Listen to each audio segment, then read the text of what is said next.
열정이 있는 여러분에게 소개합니다. 대한공경매사협회가 준비한 신개념 소액투자클럽 소금쟁이. 저희가 준비한 특전은 총 3가지입니다. 첫째, 소금투자 특전에는 기획상품 투자 설명과 우량물건 번개 설명회가 있으며, 둘째, 재기교육 특전은 논스톱 경매교육과 재수강 할인을 받을 수 있는 특전이 있습니다.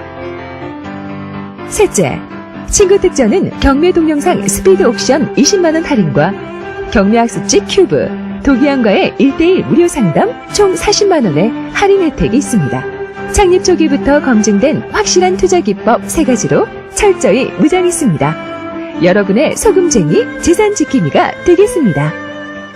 하루 880원. 저렴한 비용으로 인생의 전환점을 만드십시오. 지금 선택하세요. 소금쟁이는 당신의 힘찬 미래의 분명한 디딤돌이 될 것입니다. 법원 경매 배워봐요. 실전 경매 특별함이 있어요. 입법 선수 협회에서 만나요. 선판이 결심했어 우리 함께. 나도 부자 될 거야. 대한공경매사협회.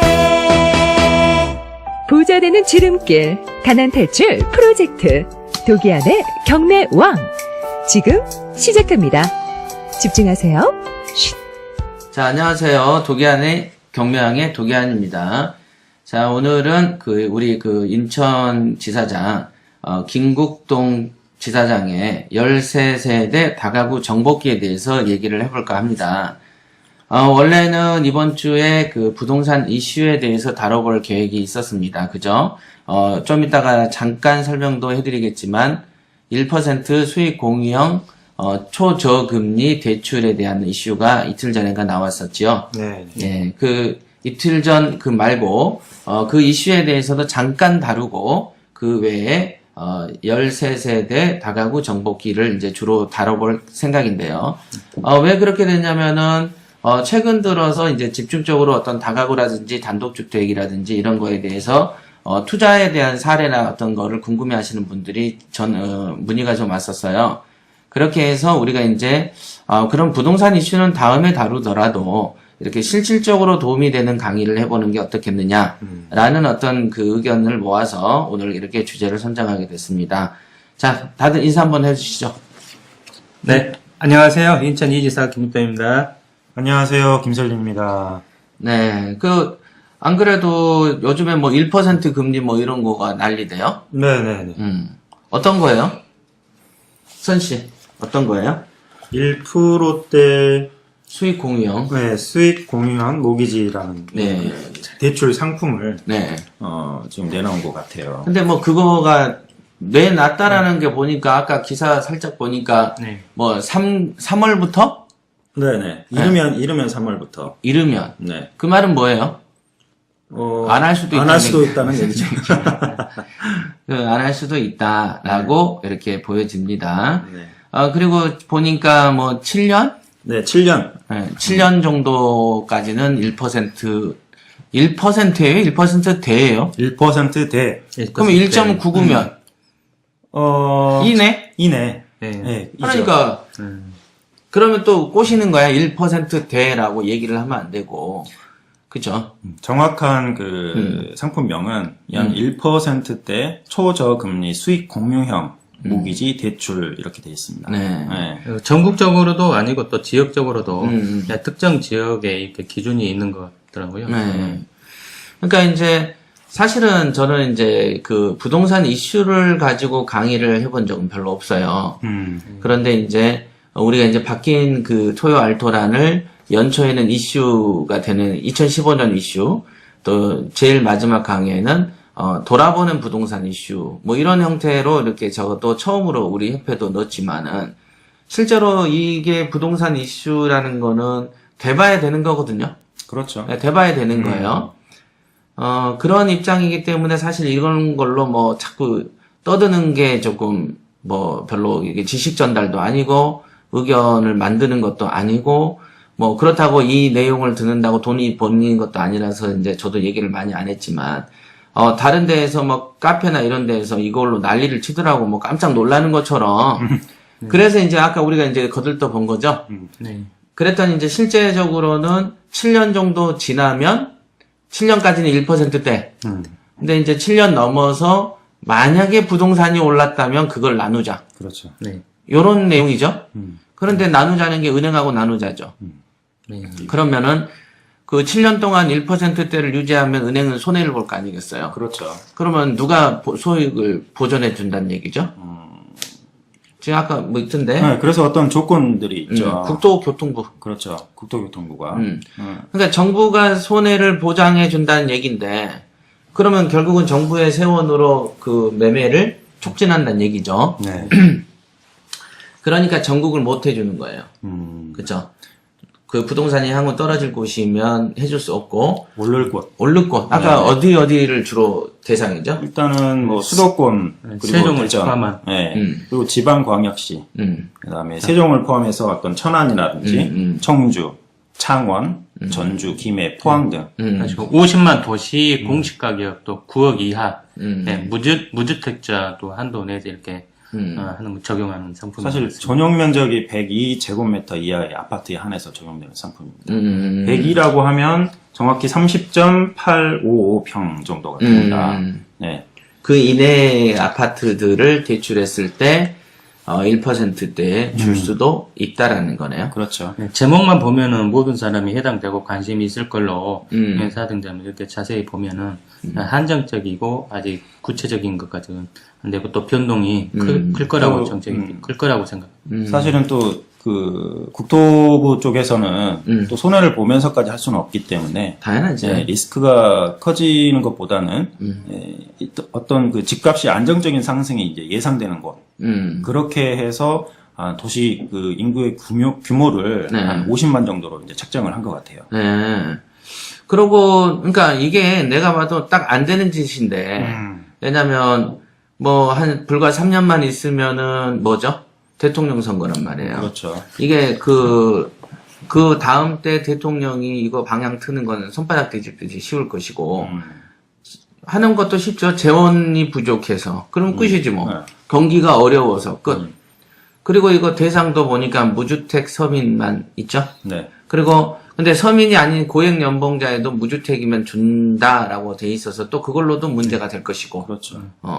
그런데 이런 무주택이라는 개념 자체도 우리가 정하기도 어려울 뿐더러 아마 제가 봤을 때는 실질적으로 현실에서 이루어지는 것은 굉장히 힘들 것이다. 힘들 거죠. 그리고 뭐 해년마다 나오는 거죠. 경매 제도가 이렇게 달라진다. 뭐 한 3년 전에 들었던 내용 지금 그 내 기억에 된 거 한 개도 없어요. 뭐 유치권이 없어진다.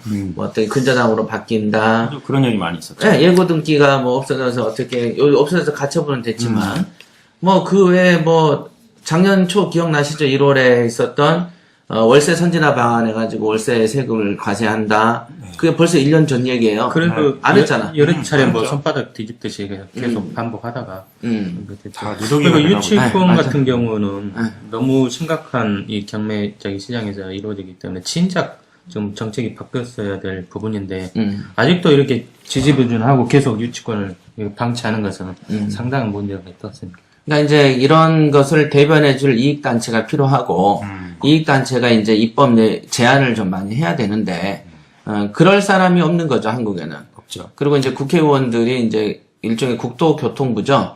그쪽에 있는 사람들이 부동산 전문가들이 없단 말이에요. 부동산 투기꾼은 있지.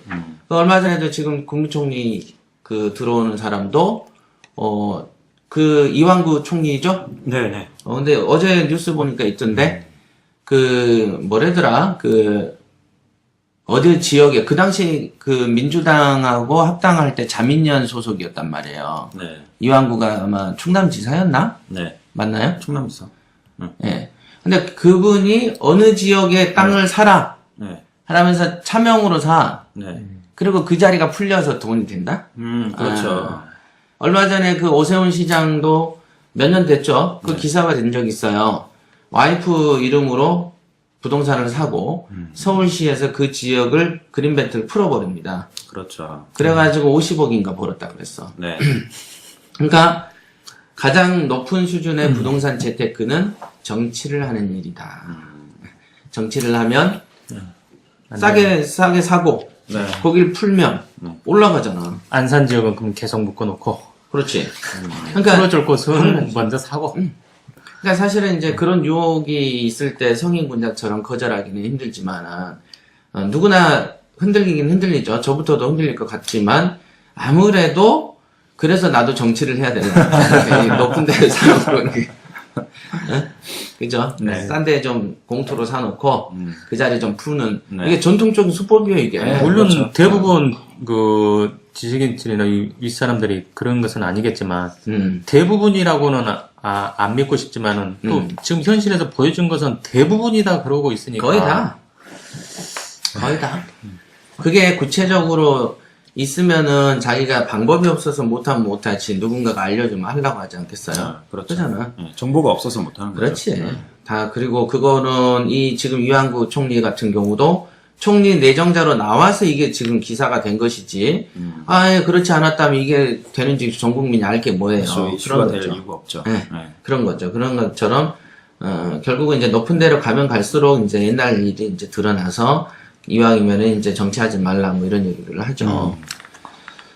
자, 이게 오늘 우리 본론으로 들어가기 전에 최근에 나온 이슈 1% 초저금리 수익 공유형 대출에 대한 얘기입니다. 네. 결국은 제가 이제 저희가 예언을 해드리는데 별 볼 일 없고 여러분하고 관계가 없다. 그 다음에 전국에서 주요 도시에만 될 것이고 그 주요 도시 내에서도 어느 아파트 지역만 될 것으로 예정을 할 수 있고요. 그렇죠. 무주택자더라도 거기에 대해서는 구체적으로는 아마 고소득 뭐 연봉 5천 이상은 안 되고 뭐 이런 이유로 또 세분화되는 규칙이 또 존재할 것이고요. 그 다음에 이익을 예를 들면은 여러분들이 1% 금액을 썼어도 나중에 한 5천에서 1억 넘으면 은행하고 얼마를 나눠 먹느냐 게임에 있어서도 웃긴 일이 나오죠. 그래서 이거는 설익은 정책에 불과할 것이다라고 보고 있습니다. 네. 자, 그렇게 정리를 하고요. 자, 오늘의 메인 주제인 김국동의 13세대 다가구 정복기. 13세대. 네, 13세대. 13세대. 네, 13세대. 자, 소감 한마디 짧게 한번 개요만 한번 해주시죠. 그 큐브 잡지에서도 이 기사를 이렇게 올린 적이 있는데요. 사실은 뭐 큐브 잡지에 이제 괜찮은 그래서 올리긴 했는데 또 이렇게 돈 번 것은 또 나만 알고 이렇게 꼭꼭 숨겨두고 싶은 또 마음도 있었거든요. 네. 그런데 이제 이 다하고 그 큐브 잡지도 보시고 궁금해하고 또 이 그 권리 분석이나 이런 내용을 보면 그렇게 어려운 것은 전혀 없는 물건에서도 수익률을 이렇게 많은 수익률을 거둘 수 있다. 그런데 이제 이번 경매를 하신 분들은 뭔가 복잡해야 되고 굉장히 어려워야 될 것 같은 그런 물건에서만 돈이 든다고 생각해서 다가구에 대해서 좀 알려드리고 싶어서 이렇게 됐습니다. 네. 네. 이 다가구 그러면은 대부분은 이제 우리가 이제 단독주택도 세대가 많지만 다가구는 우리가 이제 생김새는 빌라 형태로 생겼죠. 네. 예, 그래서 빌라와 다가구에 대한 구별도 필요할 것 같은데, 뭐, 구별을 어떻게 하시나요? 다가구하고 빌라의 차이점? 네, 다가구 같은 경우는 세대는 여러 세대에도 그 등기는 하나죠. 집이 한 개인 셈이죠. 아, 소유자가 하나. 네, 소유자가 하나로 되어 있죠. 네. 그리고 빌라의 경우에는 외부에서 보기에는 똑같지만은 각 그 세대마다, 호실마다 등기가 따로 있는 개별 세대인 거죠. 맞죠. 사실은 빌라가 법적인 용어에는 없는 건 아세요? 없죠. 그렇죠? 네. 다세대 주택이라고 다세대. 표현을 하고 있죠. 예. 다섯.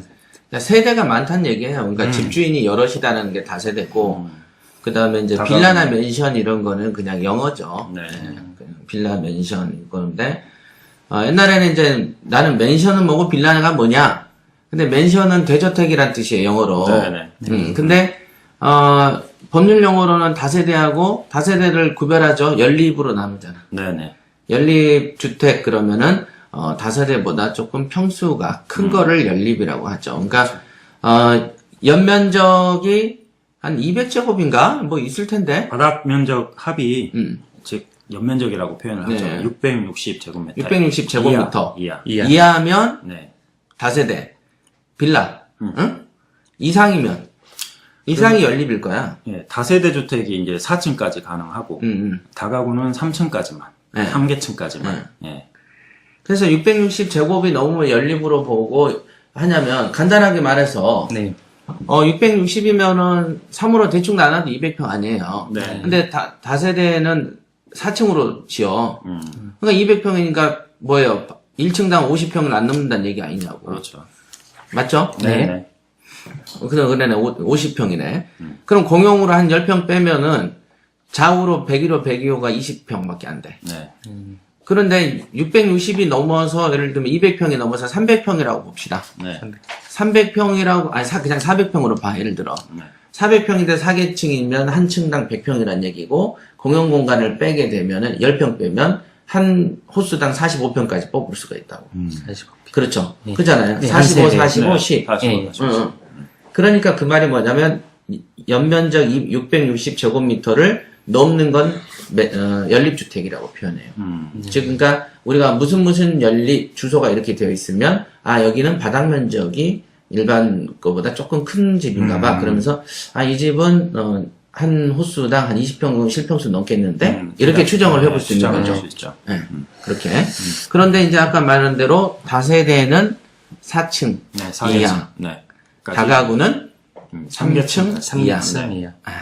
그래서 이제 첫 보면 딱 3층만 지어져 있다 그러면 이거 다가구인가? 라고 생각하시면 돼요. 네. 느낌상. 그렇죠. 네, 구조는 똑같고 외견상에 대한 어떤 구별법에 대해서 말씀을 우리가 나눴고요. 자, 그러면은 이 13세대면은 발음이 안 되는데 13세대라고 하겠습니다. 13세대를 처음에 이렇게 도전을 하게 된 어떤 이유가 있나요? 저도 물론 이게 이제 첫 낙찰 사례였었는데요.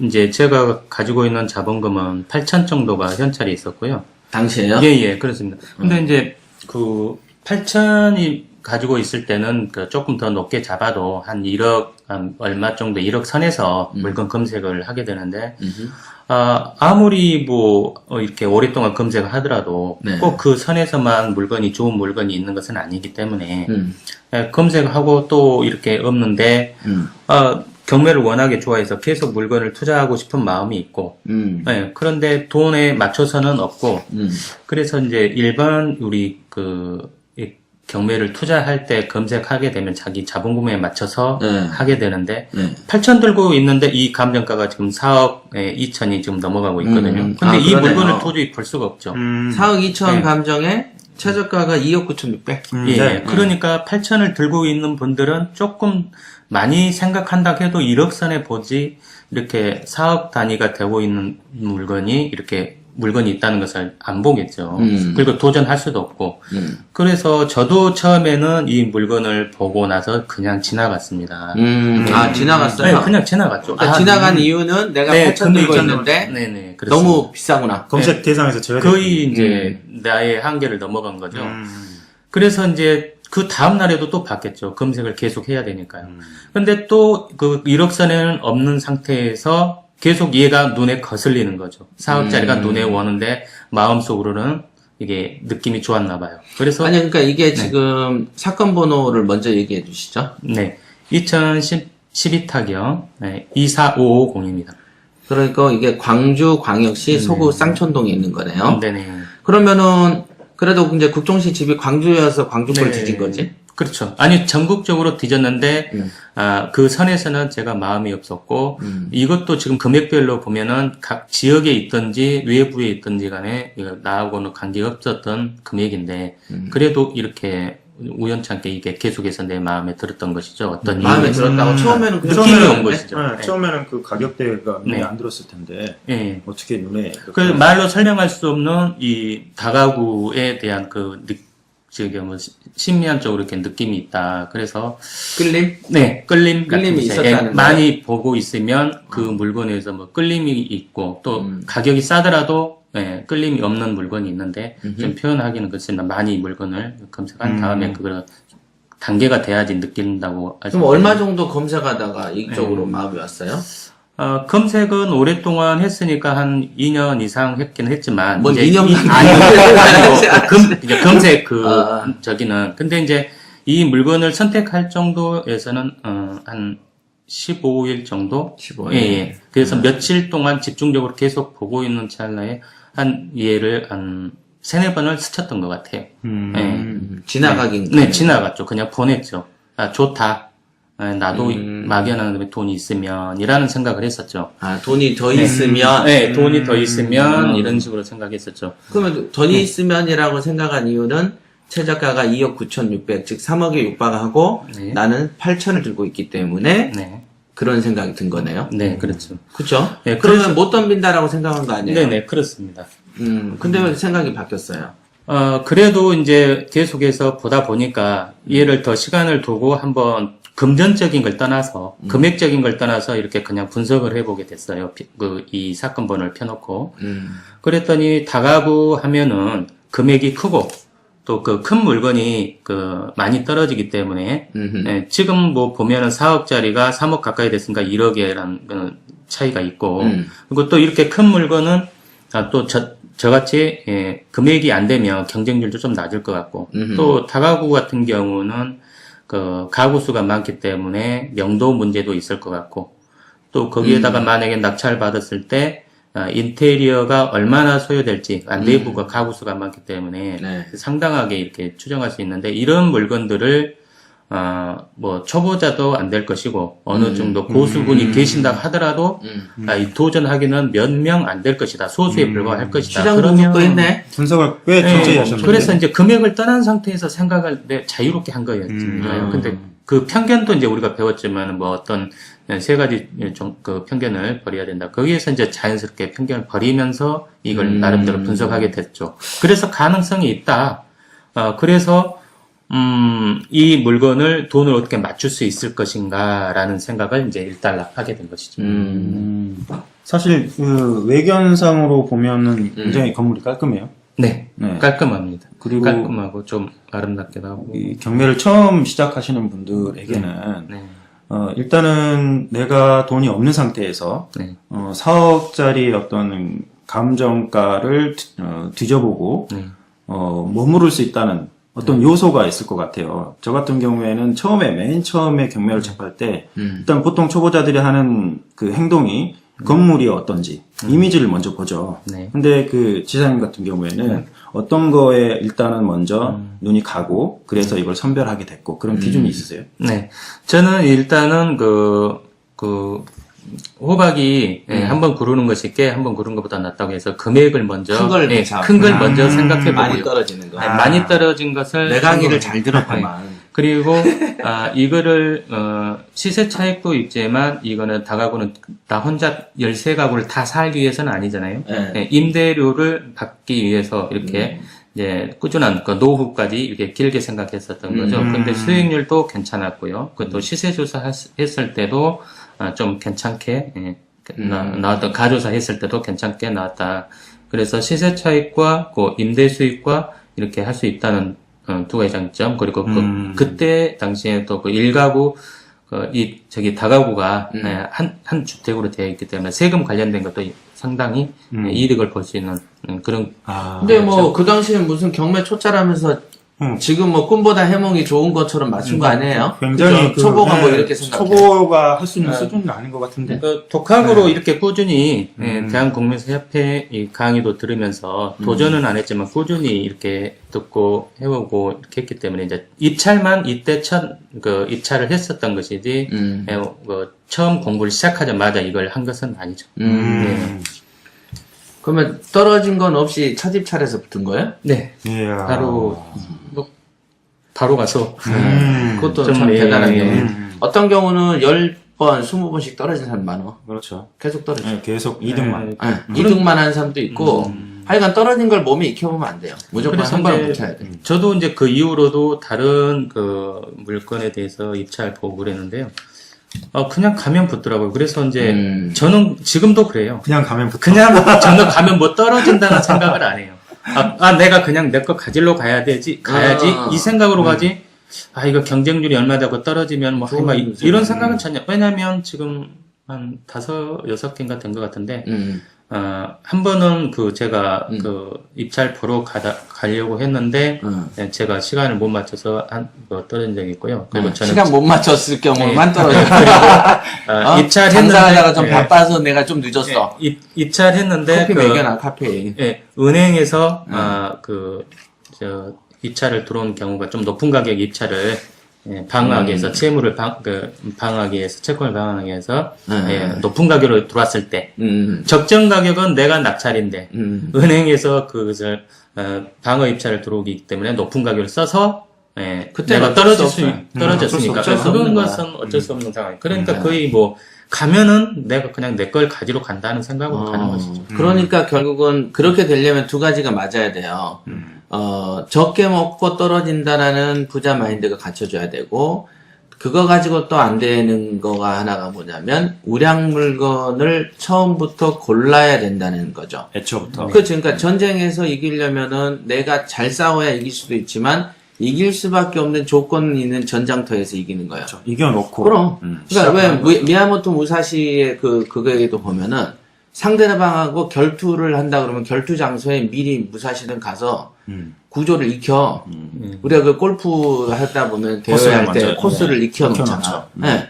그래 놓고 내가 어디서 쓰고 어디서 해가 뜨고 어디서 몇 걸음 후퇴를 하면 다리가 걸려 넘어지고까지 계산해 놓고 싸워. 그렇죠. 그러니까 이기는 거거든. 그러니까 애초에 의량 물건을 고르지 않으면 많이 쓴다고 해도 떨어지죠. 경합이 많이 붙으니까. 그렇죠. 그리고 또 많이 써서 붙어도 이득이 적어버려. 그러니까 이득도 많으면서 돈도 많이 벌면서 많이 써야 되는 두 가지의 모순된 조건이 성취되려면 의량 물건일 수밖에 없어. 그러니까 지금 이 물건은 살살 보면 약간 그 조건에 좀 부합한 거가 좀 있어요. 특징이. 계속해서 낙찰도 거의 100% 이렇게 가면은 붙는다. 그것도 그냥 운이 좋아서 그런 건 아니고 거기에 그치, 그건 해당하는 운으로 되는 게 아니에요. 금액적인 거, 합당한 거 거기 또 부자 마인드의 그런 입찰가 가격 선정이라든지 항상 적절하거나 탁월해야지 또 낙찰될 수 있는 부분이라서. 네, 이 물건은 보니까 입찰이 2명이에요. 네네. 2명인데 내가 지금 딱 보니까 일단 다가구는 지방에는 고수가 별로 없어.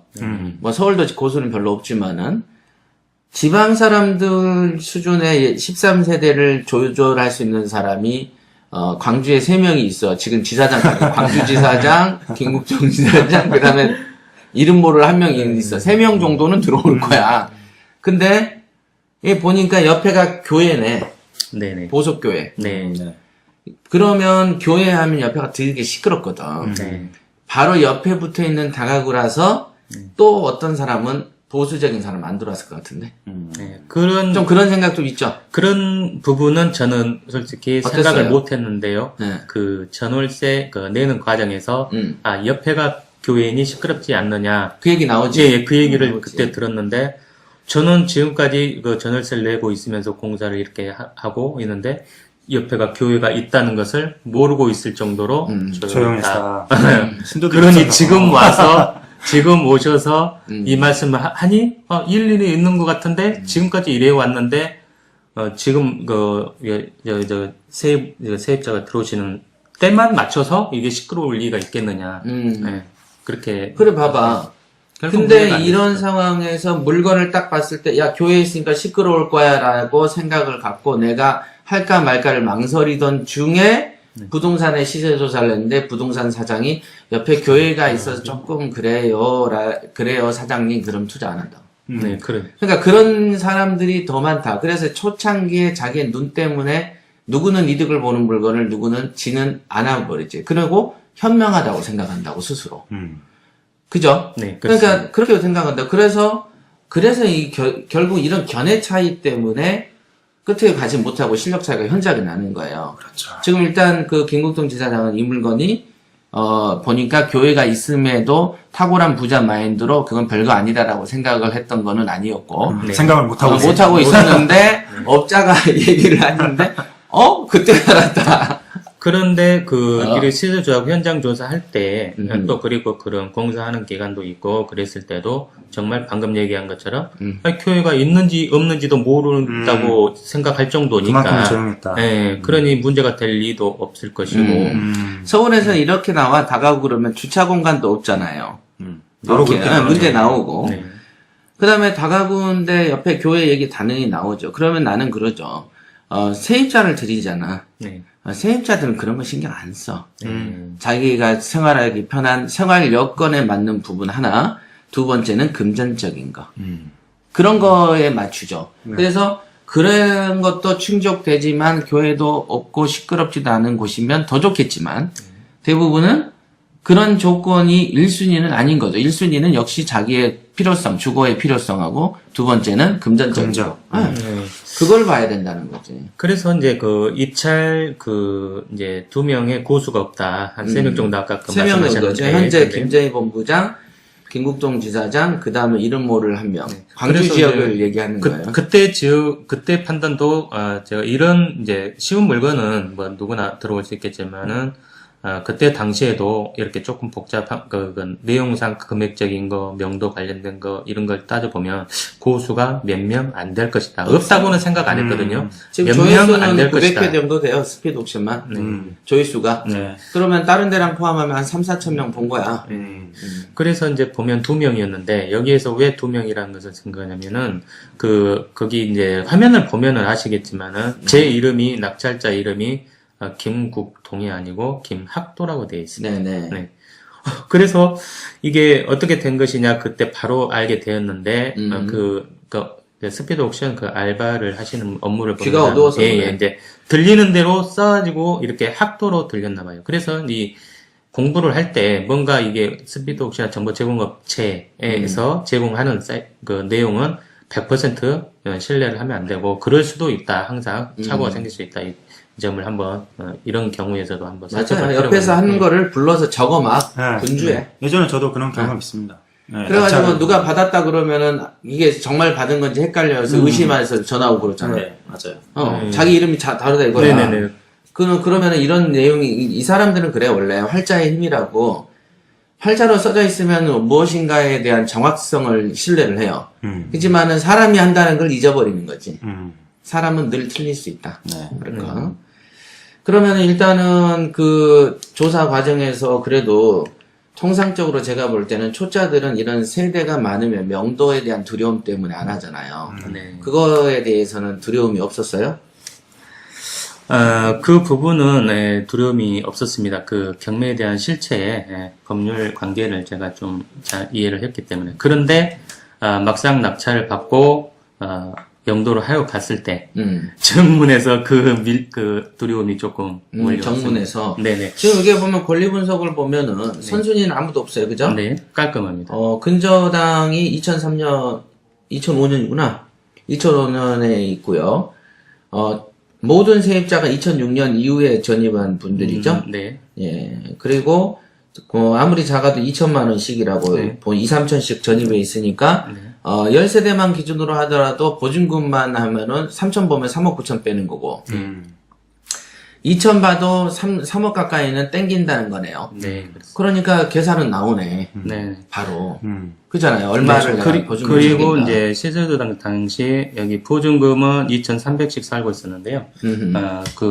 이 소유자가 어떤 사유로 인해서 싸게 내놨던 걸로 기억을 합니다. 매물로 나와 있었어요? 아니요.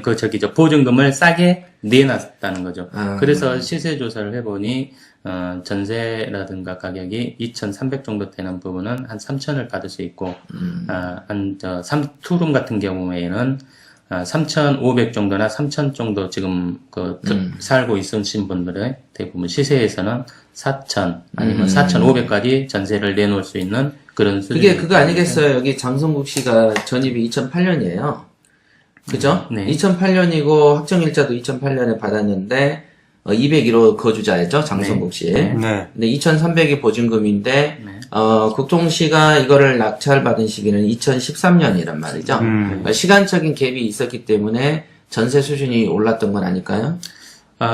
그 부분까지는 날짜적으로는 계산 안 했지만 당시에 그 부동산 업소에서 이 가격대는 없고 더 높다? 예, 더 높다. 3,500도 받을 수 있다. 그래서 계산해 보니까 충분히 해소할 수 있는 부분이었던. 그러면 그 당시에 그 현장 조사를 할 때 부동산에 이렇게 문의한 사람의 숫자는 어떻게 통계가 좀 나왔나요? 부동산 처음에 저기 그 초보 이제 시세조사 처음 할 때 초보 단계라서 그것까지는 안 물어봤어요. 많은 지역을 안 했는데 한 3군데 정도 이렇게 확인을 했습니다. 그리고 또 비슷한 그런 그 다가구에 대해서 현장까지 가서 다른 물건을 좀 보여달라. 네, 그런 식으로 해서 갔는데 가구 수도 더 낮고 이 수익률보다 훨씬 낮은 거에 한 4억 이상 넘어가고 가구 수도 적응해서 이만한 게 없다 이렇게 비교가 상당히 좀 되어 있었습니다. 매력적입니다. 그럼 그 당시 얼마로 조사를 했었어요? 한 6가구가 들어있는 다가구가 한 4억대를 넘어가고 있었고. 이건 13 예, 13세대인데. 13가구인데, 이렇게 되죠. 거기는 이제 방을 크게, 방 3개짜리 이런 식으로 구조가 되어 있었고, 이거는 원투룸으로 구조가 되어 있었고. 그래서 저 같은 경우는 원룸으로만 되어 있는 것보다는, 원룸 살고 싶은 그런 입장이 있을 것이고, 투룸이 또 있을 것이고, 전에서 낼 때 더 유리할 것 같다. 그리고 이런 가격 면에서도 그렇고. 그러니까 네, 초창기에 입찰 전에 얼마 보고 들어가는 게 있을 거 아니야? 또 그러니까 이거의 시세를 얼마 정도 보고 들어갔어요? 시세는 그냥 정상 가격이다라고 얼마? 판단을 했습니다. 감정가 감정가에 적절하다. 근데 요거보다 작은 세대도 4억이었다면서요? 그거 같은 경우는 건물이 조금 더 이렇게 더 괜찮았다고 할까요? 예, 그런 이제 연수적으로 신축 관련 부분까지 이렇게 포함되어 있어서 그렇게 좀 예, 그렇게 신축. 이거는 조금 신축이 있어서 이거 같은 경우는 가격 비교에 비해서. 2003년이 등기이네요. 네, 2003년 2003년식. 그럼 총 몇 군데에서 조사를 했어요? 3군데 했습니다. 3군데. 네네. 3군데 했는데, 이제 지금 같은 경우는 그 전 지역을 더 자세히 꼼꼼히 이렇게 해봐야 되겠지만은, 그때는 3군데도 조사하는 것도 나름 많이 했다라고 생각하면서 했죠. 예. 그래서 이제 조금 더 치밀하게 했다면은 더 좋은 결과를 또. 뭐 알 수 그래도 있지 잘 않을까. 쳤어요. 네. 그러면 3군데 정도를 조사를 했을 때 4억 정도가 넘는다는 막연한 계산을 때린 거예요? 아니면 뭐 4억 2천 정도를 본 거야? 4억 2천 선 정도가 적정하다. 그리고 그 부동산 그 사장님들과 다른 건물, 그 같은 건물에 대비해서 충분히 더 낮은데도, 수익률이 더 낮은데도 4억이 넘고 5억에 가까이 되는 것도 있었는데, 가구수 많고 이렇게 보증금으로 회수할 수 있고, 또 월세를 받더라도 충분히 많은 수익을 낼 수 있는 그런 그 수익률 구조라서 이걸 제가 선택하게 됐습니다. 근데 이제 판매를 우리가 결과적으로 아직은 뭐 먼저 끝부분을 얘기하자면은 판매를 우리가 4억 5천에 매매가를 내놨었죠? 네, 그렇죠. 그런데 4억 5천에 내놓게 됐을 때는 그러면 제가 왜 물어봤냐면 시작을 낙찰받을 때 난 4억 5천 받아야지라고 생각을 안 했던 모양이네. 지금 얘기 안 했어요. 들어보니까. 장기적으로. 그냥 4억 2천 정도 되겠지 정도? 네. 그랬는데 이제 어떻게 하다가 4억 5천까지 흥정이 된 됐죠. 거예요. 궁금하네. 저 같은 경우는 이거를 장기적으로, 이제 노후까지 길게, 아직 제가 젊지만 노후까지 길게 보고 장기 투자 목적이었지만은 이렇게 이제 계속 낙찰 받고 또 계속 물건 검색을 하다 보면은 우량 물건이 계속 눈에 보이거든요. 그래서 처음에는 이걸 장기적으로 가져가고 싶다 했지만은 이 돈을 또 반대로 이 돈이 있다면 또 좋은 물건에 투자하면 더 낫겠다고 생각이 또 이제 하나가 더 생긴 거죠. 그래서 이제 그러면 부동산이란 게 이렇게 사고 팔고가 하루아침 되는 거 아니기 때문에 한 2년 후 정도는 이 건물을 매각해서 이 자본금으로 새로운 그 경매 투자를 큰 그림을 그려봐야 되겠다. 그러려면 2년 후에 뭔 계획을 세우려면 지금 내놔야 되지 않겠느냐. 그래서 완전히 초장기로 보고 매매도 초장기로 보고 내놨네. 네네. 그래서 내놓고 부자 마인드를 적극 실천했구만. 내놓고 잊어버렸죠. 그런데 또 황당한 그럼 내놓은 거는 어차피 내가 2년 있다 팔 거니까 네. 나는 4억 2천 보고 입찰을 받지만 야 그냥 4억 5천에 그냥 내놔버린가 그냥? 네. 뭐 어떤 근거도 없이 그냥 막는 건가? 아니요. 어차피 다른 이유보다도 더 못한 것도 4억이 사억 넘어가는데 넘어가니? 넘어가는데 이건 아. 수익률이 더 좋은데도 4억 2천대니 충분한 가치는 나오고 그리고 매매 내놓을 때는 4억 5천 정도는 될 것이다 하고 이제 내놓은 거죠. 그러니까 4억 5천을 결정한 과정에서 부동산 업자의 조언이 있었어요? 사장님 4억 5천에는 내놓으시죠? 라고 한 거예요? 그 정도 선은 그냥 적절하다. 무리수는 아니다. 아, 그러니까 4억 5천 나 내놓고 싶다. 예, 그렇게 했더니 괜찮은 가격입니다. 그러면 왜 시세조사 단계에서 네. 입찰 보기 전 단계에도 사장님 이 정도면 4억 5천에 봐도 되겠네요. 내가 사서 내놓을 때라는 질문을 안 한다. 예, 그 질문은 안 했습니다. 왜 안 했어요? 이게 시세조사법을 했어야지.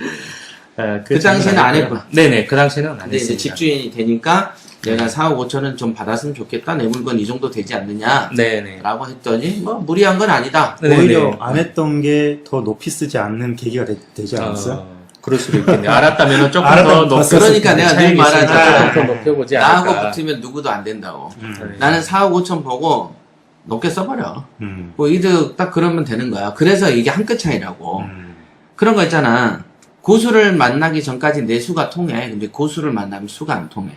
그래서 우리는 누가 고수인지 모르는 상황에서 최선을 다할 수밖에 없고 그러다 보니까 조금 더 쓰게 되는 거야.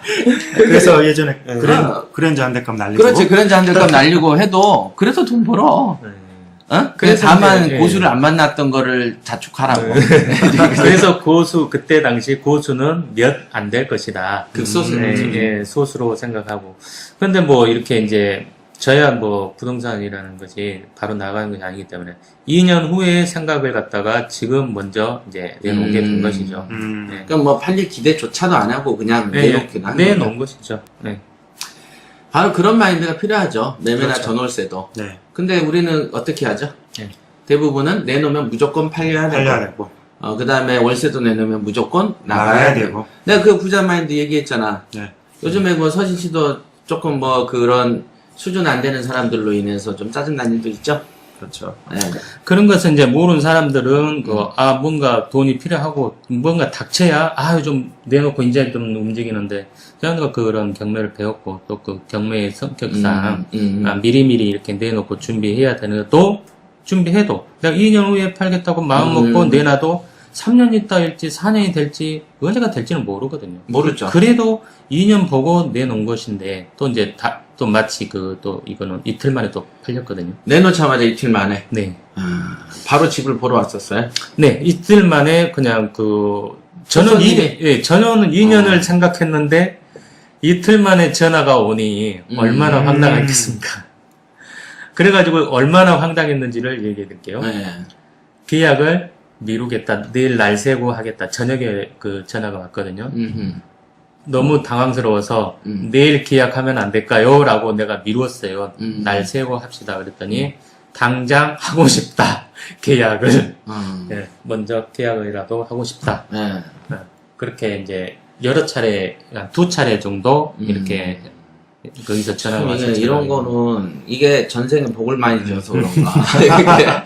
그래서 이제 좋은 일을 좀 많이 했나? 네, 이런 경우도 있지만 네. 또 다 이렇게 되는 것은 아니잖아요. 당연하죠. 원래 성격이 음. 이렇게 두고두고 이렇게 가는 거기 때문에. 그래서 이제 뭐 흥정한 얘기는 조금 나중에 네. 두고 네. 우리가 이제 처음에 다가구 얘기도 했고 시세 조사 과정에 대한 얘기도 제가 우리 그 청취자들 궁금증 해소 차원에서 질문을 다양한 각도로 제가 드려보는 거고요.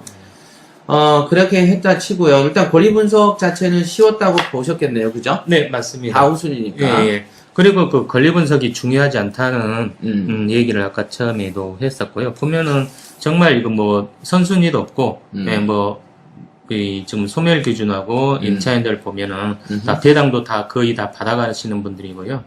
예, 그랬습니다. 그래서 그럼 뭐 일단은 시세조사도 충분히 하셨고 요거보다 못한 물건도 4억대가 넘었으니 네. 그런 물건이 지금 현재 2억 9,600, 3억에 나와 있으니 누가 봐도 1억은 내가 벌 수 있겠다라는 네. 생각을 할 수는 있었을 것이고 그래서 응찰을 결심했지만 그런 사람이 적은 이유는 앞에 교회도 있고 그 다음에 13세대에 대한 내보내는 문제도 힘들고, 네. 그 다음에 이런 부분들이 세대가 많다 보면 세대별로 인테리어, 방수 작업 뭐 수리도 이런 거 해줘야 해야 될 될 수도 것이고. 있고, 여러 가지로 골치 아픈 사람은 못 덤볐을 거예요. 돈은 1억이 더 넘게 있어도.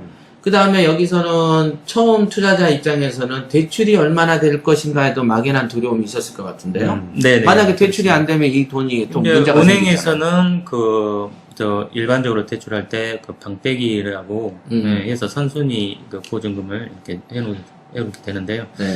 그래서 그것을 갖다가 저는 그 8천을 들고 있고 나머지 집과 또 어머님의 그 집을 대출을 1억 2천 이렇게 더 대출을 받아서 입찰을 하게 되었습니다. 아, 그러니까 8천으로 덤빈 건 아니네. 네, 온전히 그렇습니다. 8천으로 돈 네, 벌고 8천으로 그리고 다른 부동산을 대출을 받아서 땡겼는데 그 당시 뭐 우리가 보면은 우리가 통장에 돈이 조금 있긴 하지만 그렇게 그 뭐 1억이나 수천만 원씩을 현찰을 이렇게 만져보고 움직여 보는 일이 거의 없는데 저 같은 입장에서도 그런 주택 2개와 2억이 넘고 내가 갖고 있는 8천이면 전 재산 제가 모든 재산을 통틀어서 이 다가구라는 물건을 처음 낙찰한 물건에 쏟아 부을 때는 경매를 알지만 요 정도의 모든 자본금을 투자하는 게 만약에 잘못되면 막연한 그런 두려움도 있었지만은 이걸 투자할 수 있는 결단을 내리게 된 거죠. 아, 그러면은 이 집을 낙찰 받았을 때 대출은 안 받았어요? 여기에서는 안 받았습니다. 대출을 여기에서 다가구에서도 알아봤는데요.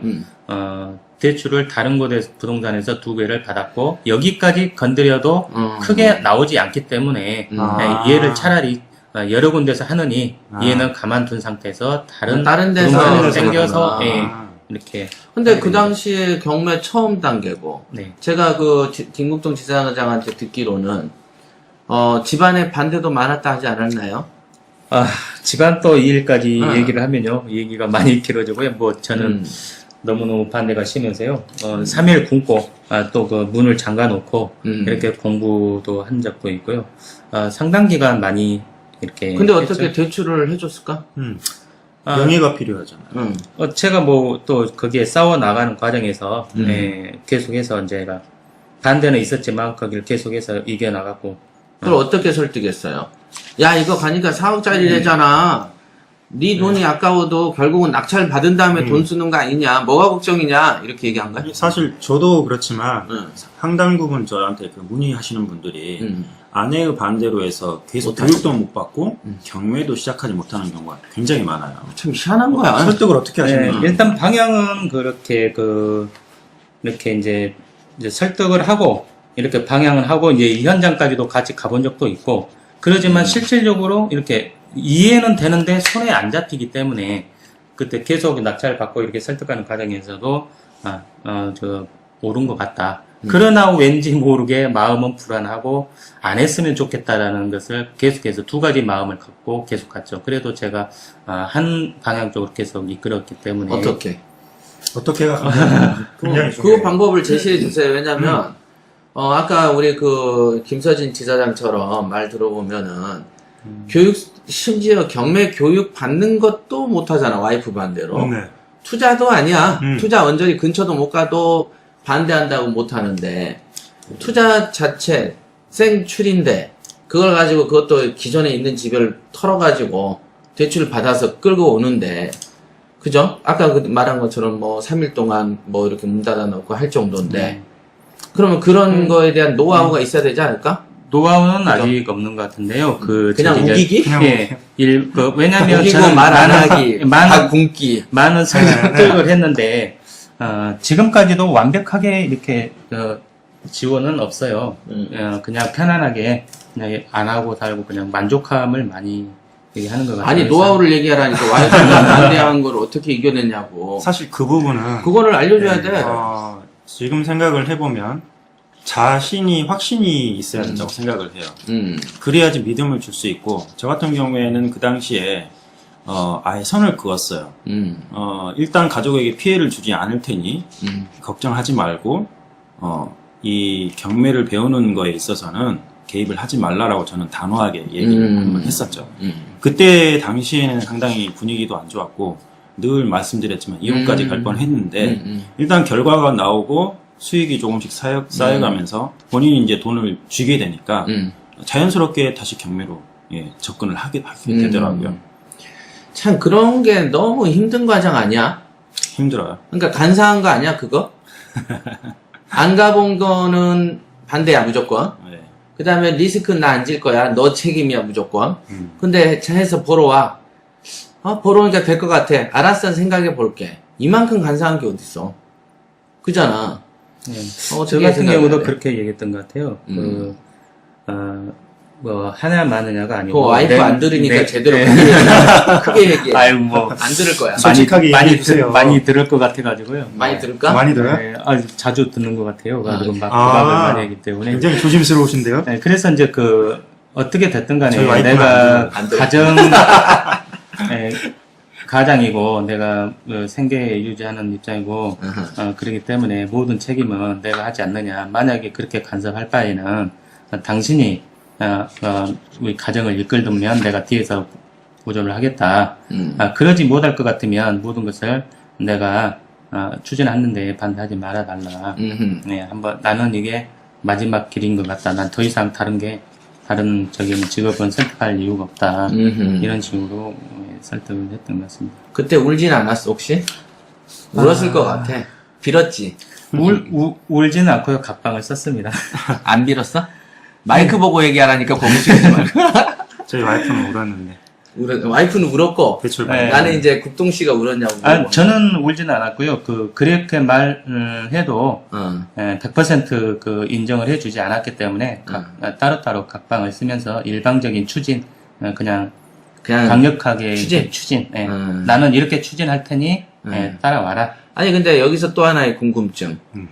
입찰일이 다가오기 전에 그래 대출 해줄게 라고 허가를 받고 입찰을 번 것인지 아니면 받아놓고 잔금 치르기 전까지 전쟁을 통해서 이뤄낸 것인지. 미리 저는 준비를 하는 입장이라서요. 아하. 예, 낙찰받기 전에 다 허락받고 허락받고.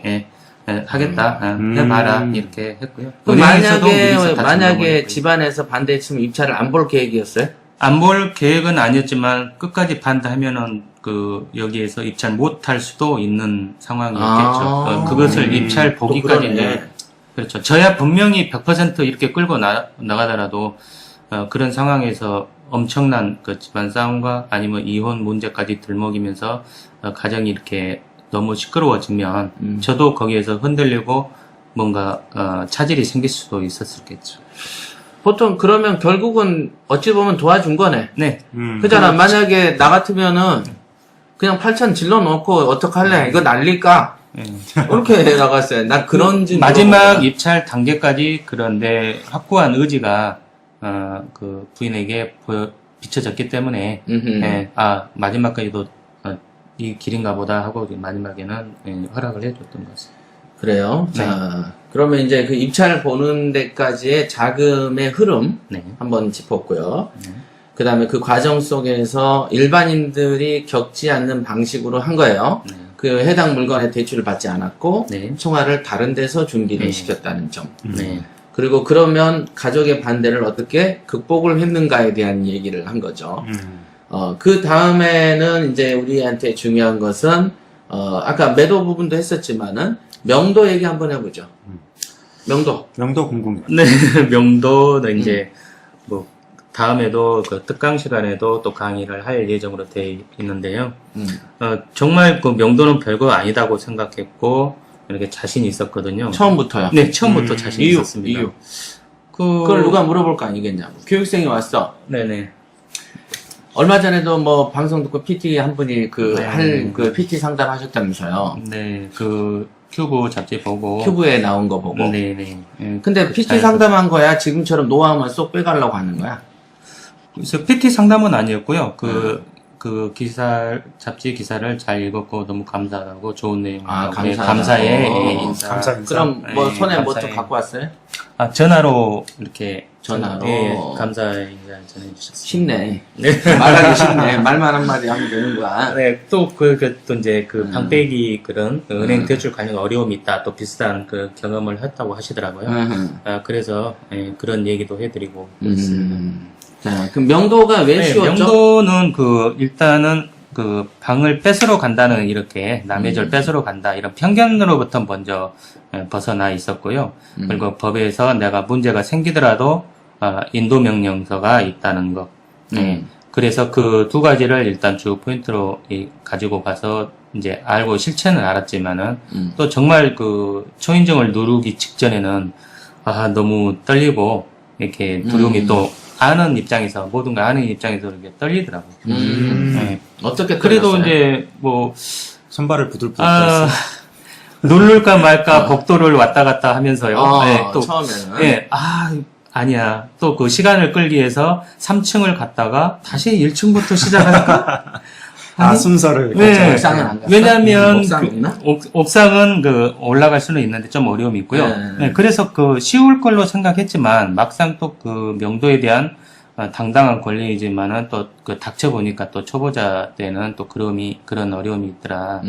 그래서 이제 어차피 내 권리 행사를 해야 하기 때문에 시작을 했습니다. 3층 1호부터 시작을 했고 일단 어떻게든지 초인종을 눌러야 된다. 띵동으로부터 시작됐죠. 예. 초인종이 없으면 몇 호부터 했어요? 몇 이제 호? 주먹으로 두들기로 했어요. 몇 호부터 시작했어요? 301호부터 했던 걸로 기억납니다. 네, 그래서 이제 띵동 하면은 누구세요 해서 이제 문이 열리고 이제 떨리거나 두렵다거나 처음 했던 어쨌든 간에 이제 일은 시작되는 거니까 그래서 마음을 가다듬고 여러 가지 자료와 저는 명도를 그냥 준비하고 계신가요? 이렇게 시작 안 하고요. 알고 계시죠? 법적으로 법원에서 경매가 낙찰되어 있고 지금 임차 계약은 이제 소멸되었으니 서로의 이행을 하시죠. 이렇게 해서 준비하십니까? 하면서 또 이제 궁금증이 이제 중요한 것은 내 권리만 얘기하는 게 아니고 지금 이렇게 되시는데 좀 위로의 말씀드리고 본인의 입장에 대해서 좀 당황스럽기 때문에 모르고 계시고 그래서 본인들이 취해야 할 이런 일까지 궁금하시거나 그러면은 알려드리겠다. 내가 모든 것을 알려드리겠다. 보증금을 받는 관련된 거, 그런 또 확인서 받는 부분, 준비 서류가 뭐 필요한지까지 오히려 내가 낙찰자로 이렇게 가는 것보다는 그쪽을 대변해 줄 수 있는 부분까지는 다 해준 거죠. 거리감 없이. 패키지로 준비했네. 선물은. 네. 고를 수 있게. 네, 내가 뺏으러 온 거나 이렇게 받으러 오거나 쫓아내기도 원래 내가 받으러 가는 입장이긴 하지만 그것만은 목적이 아니다. 예, 그런 뒷수습까지 내가 챙겨줄 수 있는 사람이다. 어떻게 경매를 접근하는 사람이 이 수준을 갖출 수가 있어? 그러니까. 선생님 누구예요? 당연히 우리 대한공경매사협회 그거 의도적으로 또 질문하신 건 또 아니죠. 너무 보여요. 아니 이제 공부하는 과정을 왜 뺀 거야? 그잖아. 그거 과정을 밝혀라. 그거 하는 중에 팟빵 팟캐스트를 들으셨죠? 팟캐스트 많이 들었어요. 네, 많이 들었죠. 예. 또 이렇게 사실 그래서 마인드가 이미 네, 책도 보긴 했지만 팟캐스트는 일하는 과정이나 어디에서든지 들을 수 있고 그래서 팟캐스트가 많이 도움이 됐죠. 그 얘기를 꼭 하고 넘어가 어디 가서. 네. 그리고 이제 또 그 부분도 조금 특이한 부분이긴 하지만 또 그런 부분도 있어요. 지금까지 시세조사나 명도 현장 조사할 때 내부를 못 들여다봤잖아요. 그렇죠. 명도할 때 미리서 점검을 해야 되기 때문에 어떤 상황인지 모르기 때문에 그런 것을 대화를 하면서 눈은 두루두루 다 살림도 살피고 전부 살피고 내부 좀 화장실 불은 좀 켜지나요? 불편함이 없었나요? 하면서 불 켜면서 내부를 스캔하고 또 파손되는 부분인지 심각한 문제가 없는지를 문 닫고 나오면 딱 정리해야 될 부분. 다음 문 닫고 나오고 그러면 다음은 인테리어 준비 이런 관련된 것들이 따르기 때문에 거기까지 자료를 그것도 중요한 팁이네요. 그러면 대화를 나눌 때 살림살이와 수리 이런 걸 스캔하라. 관련된 거 어떤 건지 한번. 그러면 거세게 항의하시는 분은 없었어요? 너무 자연스럽게 이렇게 바라보면서 스캔을 했는데 이거 사진 찍은 것도 아니고 사진을 착착 아니 찍은 그 말이 거예요. 아니고 명도 대상다. 내가 여기 와서 돈을 얼마를 띄웠는데 당신이 뭐야 뭐 이런 거 없었어? 대중에 거세게 항의하시는 그런 부분은 좀 없었어요. 있을 걸로 생각을 했었는데, 그렇죠. 보통 그렇게 예, 생각하죠. 이제 배당도 또 여기는 또 깔끔하게 어느 정도씩 소액 보증금을 받아가고 계셨고. 어떤 사람은 1, 큰 무리가 2천씩도 없었는데. 뛰고 가장 네. 많이는 3, 4천, 4천인가도 뛰는 사람 하나 있네? 그래서 이제 그 나는 얼마 받느냐가 많이 궁금했던 것 1700. 같더라고요. 음. 그 이제 배당금은 그 법원 판사가 이렇게 또 1100. 시켜서 직원들을 시켜서 이렇게 해야 할 부분인데 명확하진 않는데 자꾸 저에게 나는 배당금이 얼마 나오냐, 저 사람은 왜 받는데 나는 좀 덜 받느냐 이런 권리관계도 이렇게 설명을 제가 많이 해줬던 것 같습니다. 그럼 아무도 진상 고객님은 없었어요? 네. 그 마지막에는 그 진상 고객이 한 명 나타날 듯 누구야? 했는데 좀 잠재웠어요. 김민교 씨야? 이름은 그러나 하진 않겠습니다. 여기 다 적혀 있어. 다 적혀 아니요, 있는데 그 분을 네, 내가 지목하지는 않겠지만. 그러면 이렇게 합시다. 가운데 글자가 아. 인자야? 이니셜. 성이 네. 장으로 시작되는 장. 걸로 네, 아. 기억을 하고 있습니다. 그래서 그분은 제가 친절함과 그런 전액 여기를 배당인데? 왜? 네.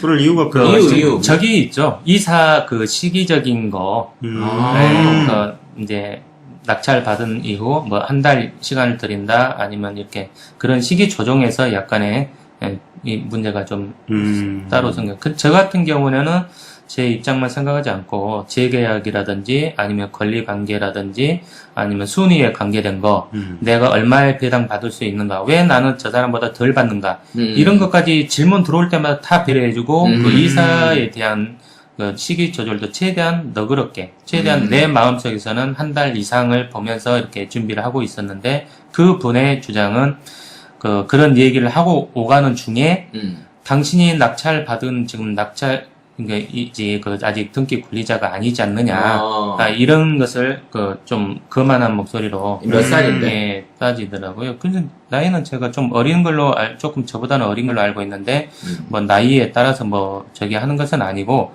딱 보면 네. 세상을 좀 모르는 네, 소리 해야 그래서 되는 거잖아. 이제 제가 잔금 치르고 등기 서류까지 제가 전부 마무리 짓고 나오는 날 또 해필 그분이 당신이 건물 소유자가 아니지 않느냐 이렇게 전화가 또 왔습니다. 아니, 이렇게 잔금을 보면 내면은 쉽게 생각을 해보라고. 네. 대통령 선거에서 당첨되면 3개월 정도 있다가 임무 시작하고 하면 네. 그 사람을 보고 우리는 대통령이라고 해요, 안 해요? 하지. 하죠. 네. 모든 일이 다 그렇잖아. 그리고 뭐 어떤 그 물건을 사서도 그렇고 모든 이치가 그런데 네. 지금 이게 돈이 들어와 있고 이게 어차피 내 집 되면 집주인으로서 지가 대우를 해야 지가 권리를 얻는데 지금 아까 말한 대로 아직은 아니지 않냐고 백날 떠들어봐야 불이익밖에 더 있냐고. 그러니까 얘는 앞으로 가는 데마다 좌충우돌형이라는 거지. 그러나 그날 잔금을 치르고 등기까지 전부 다 마친 상태에서 전화가 왔다는 거죠 또. 그래서 이제 그러면은 보통 사람들 같은 같은 명도하는 입장에서는 소리를 이제 고래고래 질렀겠죠 전화상으로. 근데 저는 좀 차분하게 대화를 했습니다. 제가 등기 관리자이고요. 주인 맞습니다. 다시 한번 알아보시고 전화를 다시 한번 주시죠. 이렇게 하고 전화를 끊었습니다. 그래서 이제 한 오후쯤에 전화가 왔는데요. 처음에 굉장히 거만한 목소리였거든요. 너무 다정다감하게 다시 전화가 왔더라고요. 그 이유는 모르겠어요. 미친놈인 거지. 알아보니까 잔금까지 치르고 정상적인 그러니까 등기 이런 관리자였던 거죠. 사람들이 상당히 자기 내일을 모르고 현재의 기분대로 사는 사람들이 이런 사람들이 있어. 근데 이게 그래도 배당을 받고 해서 그렇지 만약에 안 그러면은 그거 가지고 싸움질 많이 났을 놈이지. 이사비 달라고 버틸 놈이고. 이사비 얘기는 어떻게 됐어요? 뭐 거의 지금 배당을 많이 받아가고 있기 때문에 저는 그렇게 했습니다. 1억짜리에 그냥 아파트 같은 경우에도 200, 300 이렇게 하고 못 받는 사람 한도 내에서 이사비라는 게 있는 것이지 이렇게 많이씩 받고 배당은 받는 것은 충분히 받으셨다. 이사비는 이건 해당 사항이 안 된다. 이렇게 했습니다. 해서 그래서, 혹시 이사비를 준 사람이 있나요? 이사비는 준 분들은 없고요. 혹시 네, 없어요? 이사비는 준 분들 없이 이사 명도를 했고요. 그 마지막에 조금 그 사연이 있는 분이 기간을 다 채우고도 나가실 수 있는 이사할 수 있는 준비가 안 된다고 그래서 한 달을 더 살고 싶다고 그러니까 한 달은 그냥 드리고 예, 한 달을 더 살고 싶다고 월세를 준다고 월세 주고 더 산다고 하시더라고요. 그래서 저는 그 당시에는 달라.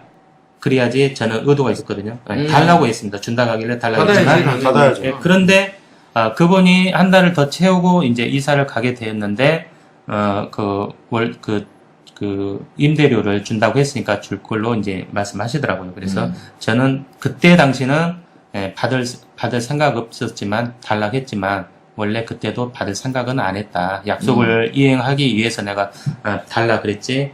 생활 공개에서 달라고 했지 받을 생각은 없었다. 그래서 지금까지 마음 고생을 많이 하셨으니 다음에 다른 집으로 가서 좋은 일만 생기길 바란다고 하면서 인사를 드렸더니 너무너무 감사의 인사를 하시더라고요. 저는 돈은 안 받았지만 굉장히 행복감을 많이 느꼈습니다. 상당하게 정말 매끄럽게 잘 진행된 케이스네. 모든 순조롭게. 게. 참 모든 게 만약에 이런 회고를 했을 때 여기서 어려운 일들이 막 충격이 생기고 했어도 받아들일 자세는 있었어요? 그렇죠. 뭐 예를 들면 충분히 명도 조항, 네. 그다음 이사비 문제, 그다음에 뭐 각종의 어떤 싸움들, 다툼들, 네. 다 예상을 그다음에 했죠. 뭐 수리가 네. 물이 막 집집마다 다 새는 거야. 네. 뭐 자 그런 문제는 어떤 우려의 대상이 없었어요? 물론 다 참고되어 있었고 그 현장 점검 차원에서도 그 명도할 때 방을 둘러볼 때도 그런 공사 문제 같은 염려를 했었고 이렇게 많은 사람들이 분명히 문제가 있을 수 있는 분들은 충분히 있을 것이다 라고 생각은 하고 준비는 하고 있었지만 받아들일 생각은 했다. 예, 다 근데 하고 문제는 있지만 본인은 받아들여도 여태 반대한 집안의 사람들이 그런 걸로 골치 썩는 걸 봤다면 어땠을까? 자, 어떤 식으로 나왔을까? 그거 봐라, 내가 하지 말라 하지 않았느냐? 당연히 뭐 그거 봐라. 응. 네. 그런 잘 됐다, 아이고, 네. 고소하다. 네. 그랬을까, 안 그랬을까? 글쎄요, 거기까지는 생각을 안 해봐서 이제 우리는 그런 걸 생각이 안 짚어줘야 돼. 들었는데, 예, 그래야지 만약에 많은 참 사람이 듣고. 어려움이 상당히 크리라고 커졌겠죠? 생각합니다. 예, 예. 그러고 본인은 경매하고 인연이 떨어졌을 거야. 좀 약화될 수도 있고, 근데 이거는- 정말 피곤하고 이거는 어렵구나. 누가 도운 거야. 이렇게까지 들어보니까 저도 처음 듣는 거잖아요. 이런 네, 저도 상황은. 처음 듣습니다. 네. 상당히 매끄럽고 네. 잘 되는 케이스고요. 예. 어떤 사람들은 처음에 시작할 때 난관 아닌 난관만 있어서 지뢰 이제 경매라는 건 이렇다라고 떨어져서 도망가게 만들기도 해요. 네. 다시는 안 하겠다. 다시 안 하게끔.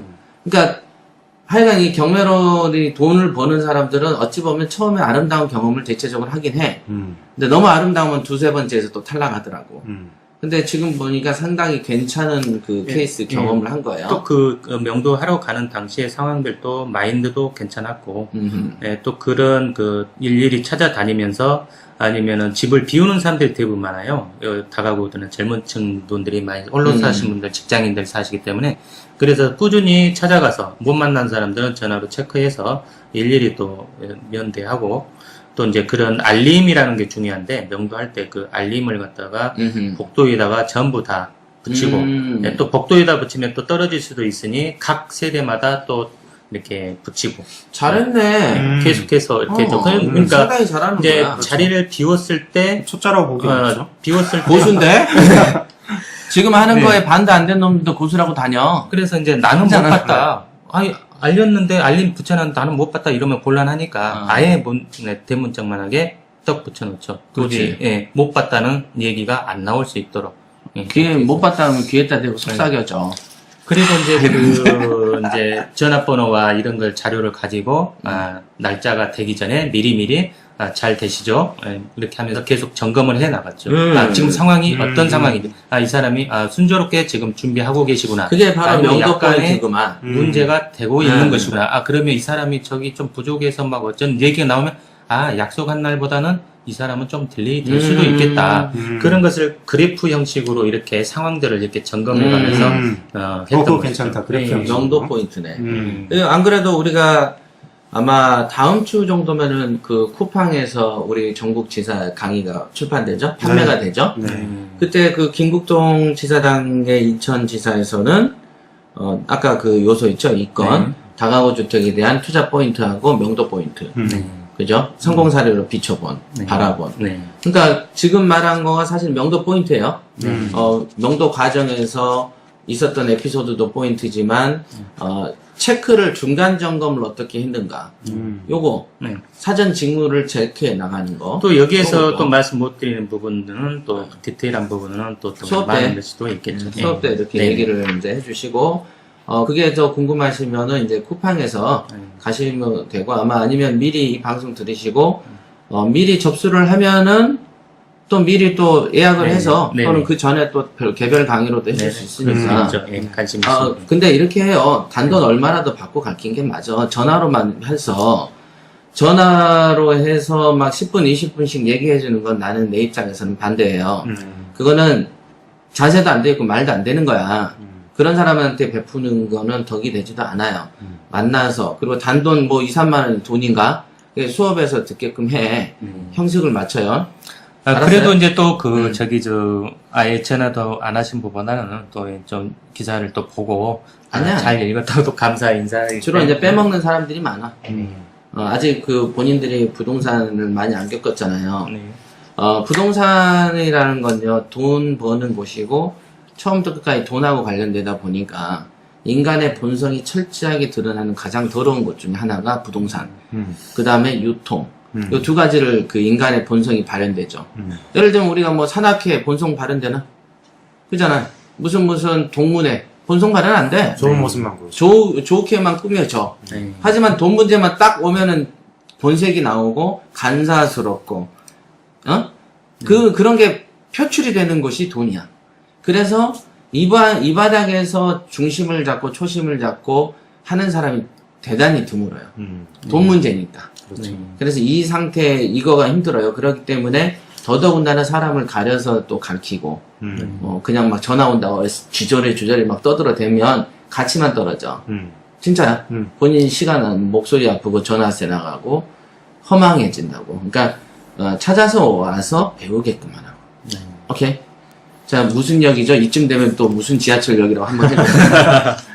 무슨 또 역? 그때 늘 실수하던 네. 1호선 인천 1호선이고요. 9번 출구 앞에 예술회관역 앞입니다. 네, 그렇게 하면 요 다가구는 반드시 학습으로 가르쳐요. 그냥 절대 조언한다고 네. 그냥 주지 마. 알겠죠? 네네. 자, 그러고 나서 그러면 이제 우리가 다 나왔네요. 그럼 낙찰장에 있었던 현장 에피소드 잠깐 하시죠. 지금 보니까 2명 입찰에 2억 9,600인데 3억 2,330에 낙찰이 됐네요. 네네. 네. 이제 설 명절 앞두고 음흠. 이렇게 이제 입찰자가 많지 않을 것이다. 왜냐면 설 명절 2월 6일이니까 지금. 명절 앞두고는 이제 여러 날 전도 아니고 이틀이면은 막 친척과 이렇게 가족 관계 전화하면서 음식 장만 있냐 하면서 어떻게 내려올 수 있냐 없냐 이렇게 가족 얘기를 많이 하고 행사 준비를 많이 하는데 딱 보니까 이 경매를 하겠느냐 일반 사람들이 많이 금액도 크고 이렇게 복잡한데 그래서 경쟁률이 낮을 것으로 그냥 막연한 추측을 해봤었거든요. 그랬더니 법원 현장에 갔더니 인산인해를 이뤘더라고요. 엄청 사람이 많고요. 저는 설이라서 설 쪽에만 집중할 줄 알았더니 나처럼 경매를 많이 하고 계시더라고요. 그래서 조금 당황스럽기는 했어요. 그런데 이제 이게 이 금액이 크거나 날짜 순번에 따라서 물건이 마지막으로 됐거든요. 발표가 됐거든요. 네. 근데 보니까 일단은 물건 서류 함을 보니까 딱 보니까 2장이 남았더라고요. 그래서 경쟁률은 2대 1이구나. 그리고 먼저 부른 사람이 낙찰이었기 때문에 그러면 호명하기 전에 이름이 먼저 불려지면 낙찰이구나.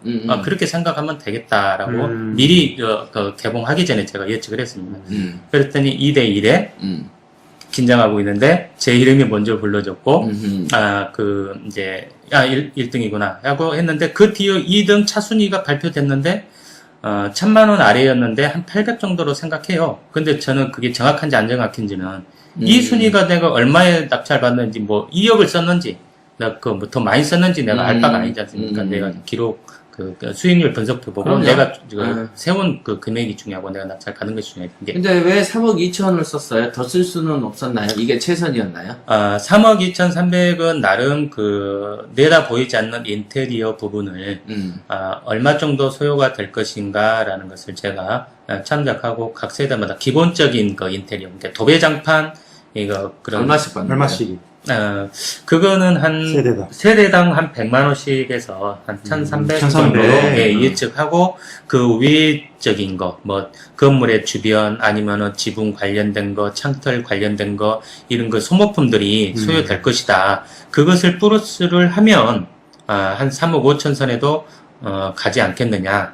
그런데 일반 사람들은 그런 것 가지고는 참작 안 하고 있고 그냥 그 턱걸이 정도, 3억 턱걸이 정도는 하지 않겠느냐 이렇게 생각해서 그 금액을 산정하게 됐습니다. 만약에 이제 과거로 돌아가서 본인은 이 금액을 썼지만 누군가가 3억 4천을 썼으면 어땠을까? 떨어졌겠죠. 떨어졌죠. 예, 그러면 떨어졌겠죠. 좀 이따가 공개를 하겠지만 볼 수 있는 거액의 이익이 날아가 버리는 거죠. 네, 그렇죠. 한순간 얼마 그렇죠. 차이. 날아가 버리는 거죠. 그런 거 생각하면은 뭐 어떤 느낌이 들어요? 생각을 안 해봐서 느낌은 없는데요. 생각 좀 하고 지금 삽시다, 우리. 생각해보면 참 충격일 것 같은데. 오히려 엄청 충격이죠. 협 회장님처럼 많은 생각을 안 하는 게 도움이 됐던 거. 이거는 아닌가? 내가 이제 정해준 건 광주라는 점, 광주라는 점, 교회 옆이라는 점. 분명히 교회 가지고 떨어진 놈들 있어. 그 다음에 국동시처럼 8천인데 8천 들고 못 덤볐을 거야. 그러니까 시골에서 2억 정도 손에 쥐고 움직이는 사람이 극소수였다는 점. 그죠? 또 돈이 있다고 해서 또 이 물건을 명도 도전하는 것도 이런 아니고. 거 여러 가지 점이 있어서 본인이 이 금액이 되게끔 도움이 됐는데 가장 큰 게 교회하고 그 다음에 교회하고 시골이라는 점. 지역적인. 왜냐하면 아무래도 제가 다녀보면 지역일수록 아무래도 고수는 많지 않잖아요. 네. 다양한 케이스들을 많이 해본 사람이 드물어. 그때 김재희 지사장하고 들어왔으면 어찌 될지 모르겠는데. 치열한 박빙. 박빙? 이렇게. 네. 그런 것 같아요. 그런 어떤 천행도 좀 있었던 것 같고, 초보자인데 집안의 반대로 이겨내는 과정이 하늘을 감동시킨 거 아닌가. 그 다음에 자본 마련하는 데 있어서의 어떤 그 집중? 그거를 교훈으로 삼아야 돼요. 지금 이때 어떤 마음가짐을 교육생들한테 전해줘야 돼. 그렇죠. 네, 그래서 이런 마음이어야만 니들이 이런 운도 따른다는 거 알아야지. 가벼운 마음이 있는 놈한테 이런 운이 갈 리가 없어. 내가 봐도 지금 여러 가지 지금 돕는 요소들이 많아요. 그죠? 상당히 많죠. 그리고 마음 집중을 했기 때문에 초보자인데도 능숙한 어떤 기교들을 썼다는 거. 그거는 뭐냐면 올인을 했다거든, 마음이. 지금 그런 느낌이 팍 느껴집니다. 큰 결단을 내리고. 네. 추진하는 그래, 거죠. 자기는 반대하는 거를 극복하고 진행을 했기 때문에 매사에 신중할 수밖에 없었고, 그 다음에 매번 전략적으로 접근을 했을 것이다. 왜냐하면 또 옆에 그 눈을 부릅뜨고 있는 어떤 가족들, 네가 실수만 하기만 해봐라. 한번 조져줄 테니. 이런 사람들이 옆에 있었던 거지. 맞지? 네, 맞습니다. 그럼 잘하는 사람도 못하죠. 잘. 그지만, 그런 게 있어. 우리 같은 그 서진 씨 같은 경우는 감시하고 감독하면 에이씨, 그거 안 해버리거나 못 하는데, 국동시는 강하게 쪼이면은 더 열심히 하는 경매에 그런 스타일 아니야? 대한 그런 경매에 대한 확신 때문에 그렇죠. 이제 네. 경매에 대해서 확신이 있기 때문에 추진했고요. 다른 업종이나 다른 일은 항상 협의해서 하는 입장인데 경매만은 이건 내가 추진하겠다. 내 뜻대로 따라달라. 내가 가장이지 않냐. 이런 식으로 해서 추진했던 거죠. 네. 자, 그러면은, 시간이 벌써 1시간 16분 지났어요. 자, 우리 이제 매도 얘기로 넘어가서. 네. 자, 4억 5천에 내놨는데 이틀 만에 전화가 왔어요. 네. 그래서 4억 5천. 너무 당황스러운 나머지 내일로 계약하면 안 되겠냐? 나도 좀 생각 좀 하게. 요렇게 했단 말이야. 그래서 이제 아까도 말씀드렸지만 분명히 2년 후에 계획을 큰 그림을 그리고 있는데 네. 누가 이틀 만에 팔릴 거라고 생각을 했겠습니까? 상상도 안 네, 하죠. 그래서 이제 전화가 왔는데 계약을 하자고, 근데 밤이라서 한 7, 8시가 됐던 것 같아요. 이제 웬만 조금 초저녁에 일찍 주무신 분들은 이부 자리도 준비하고 이제 준비하고 그치. 있을 강조도 단계인데. 저녁 되면 또 불이 어두워, 지역이. 네. 그래서 그러고 있는데 그 부동산에서 계약을 하자고 이렇게 전화가 왔어요. 그래서 내일 하면 안 되겠냐. 그랬더니 그분이 너무 이 건물을 갖고 싶어 한다. 계약을 오늘 혹시 했으면 교회 좋겠다. 사람은 아니야? 아닙니다. 아니고요. 예, 일반 매매인데 제가 그 이유도 그랬던 것 같아요. 제가 그 건물 그 인테리어 하고 건물을 누구한테 관리를 맡긴 게 아니고 제가 매일 시간 날 때마다 가서 손수 청소를 하고 계단도 손으로 걸레를 손으로 닦아가면서까지 그리고 그 대부분 그 올라가는 베란다 그 손잡이 같은 경우도 그냥 놔두는데 제가 스스로 가서 이렇게 다 닦아내고 그런 얘기도 나중에 교육할 때는 해줘요. 네, 그래야 그렇죠. 방송에서 못하지. 아주 미세한 부분까지 아. 제가 손으로 이렇게 관리하다 보니까 그분이 한번 들어가서 보고 너무 깨끗하고 좋다. 또 그래서 그게 마음을 움직였구나. 그래서 이제 그 부동산에서도 이분은 그 주인이 직접 와서 본인이 관리하면서 이렇게 살고 있다. 그게 상당히 네, 설득력 있어요. 그래서 마음에 들어 했던 것 같아요. 그래서 이제 내일 계약합시다. 나도 당황스럽습니다라고 했는데도 그것을 꼭 계약서라도 먼저 써야 되겠다라고 이렇게 해서 그날 가서 계약하고 다음날 또 추진하고 있게 되었던 거죠. 그래서 그러면 4억 5천에 팔으셨어요? 아니면 조금 디스카운트 해줬어요? 물론 다 받는 경우는 없겠죠. 네. 물론 깎자고 그랬습니다. 그래서 1,000만 원을 원? 깎아달라고 그러시더라고요. 그래서 그 정도는 되겠다 했더니 또 계약서 중에 좀 더 깎아달라 그러시더라고요. 또 조금 더 몇백원 더 깎긴 했는데요. 그래도 또 이게 한번 깎더니 또 계속 깎아달라 그러죠. 그러더라고요. 그래서 안 팔겠다고 강수를 뒀습니다. 그럴 가라, 바에는 그냥 예, 가라. 가. 예. 아. 내가 배려했지 않습니까? 1,000도 깎아드리고 또 추가로 하자니까 했는데도 더 깎기를 원하신다면 저도 그 용의도 없고 지금 수익률만 보셔도 얼마 나오지 않습니까? 근데 더 깎자고 하면 저도 안 하겠습니다. 라고 했더니 그렇다면 바로 그럼 합시다. 이렇게 된 거죠.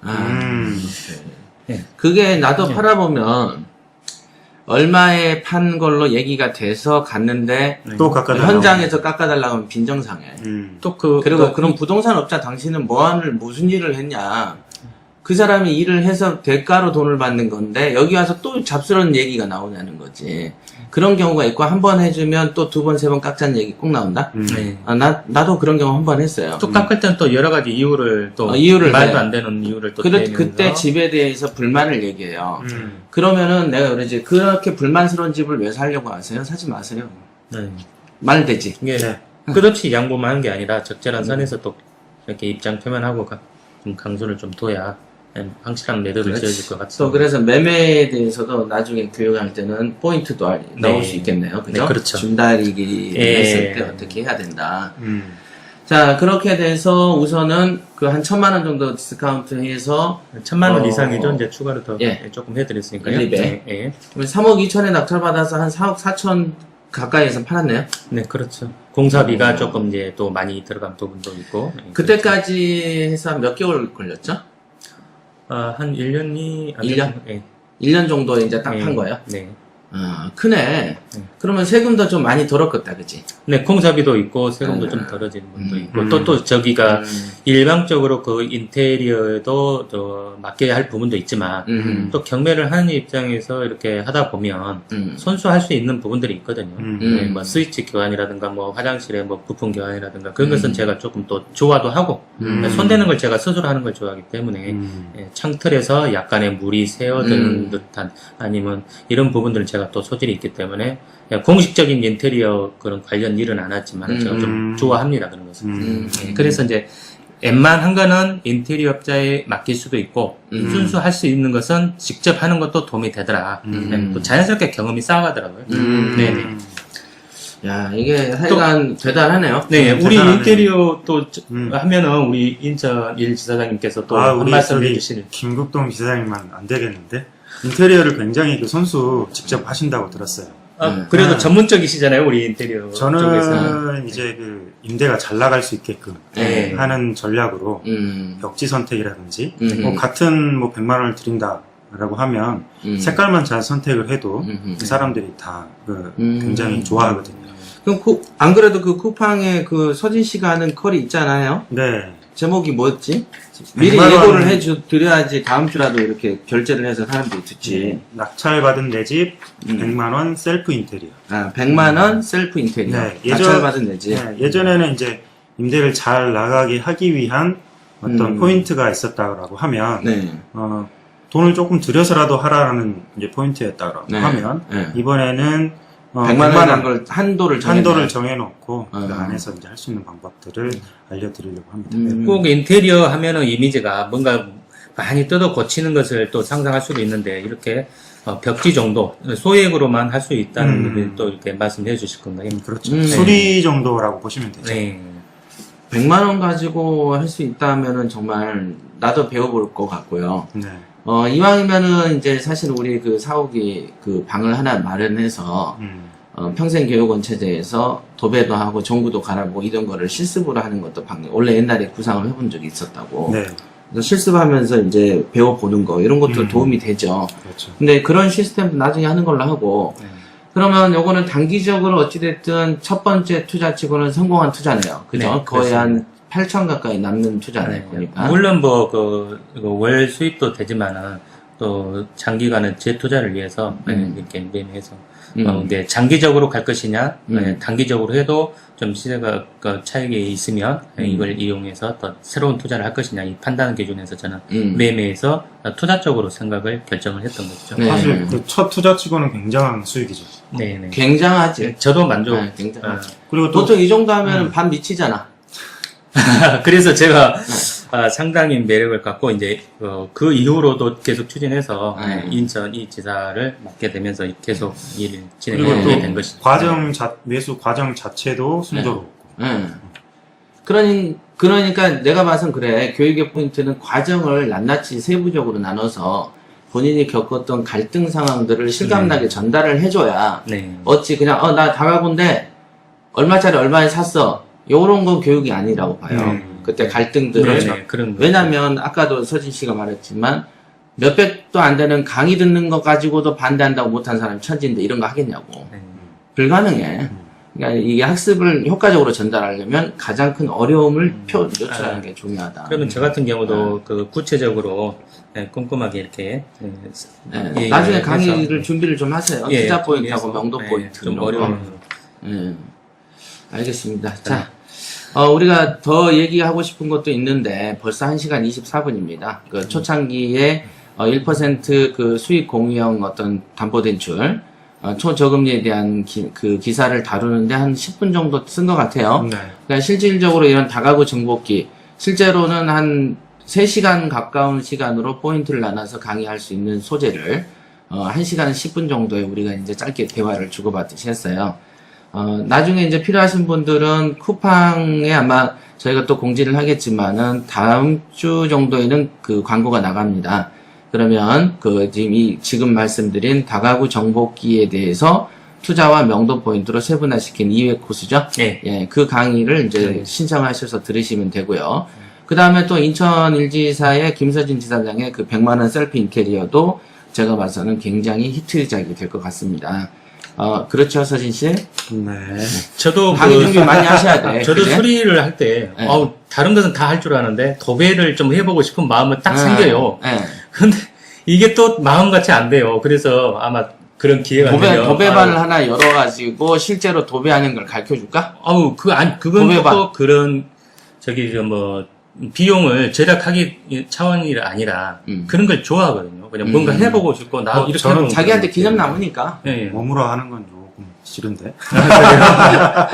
해보면 워낙에, 너무 깨끗해지는 그런 분위기가. 워낙에 직장을 하면서 시키다 보니까. 그렇지. 그랬을 시키기만 때 한 사람 또 하기 네. 못해. 그제? 네. 잘 시켜서 요령껏, 알짜로. 이런 방법들은 잘 알려줘야죠. 방법만 알려줘도 돼. 네. 나머지는 본인이 선택할 문제지. 그래서 이번에는 그 말로만 하진 않고, 그 그림으로 많이 이해하기 쉽게 파워포인트 같은 걸로 해드릴 예정이에요. 많은 관심 가져주시기 바라고요. 일단 오늘 다가구 정복기는 상당히 그 유익한 어떤 토크쇼가 되지 않았나 생각합니다. 자, 그러면 다음 시간에 뵙겠습니다. 네. 네, 수고하세요. 수고하셨습니다. 수고하셨습니다.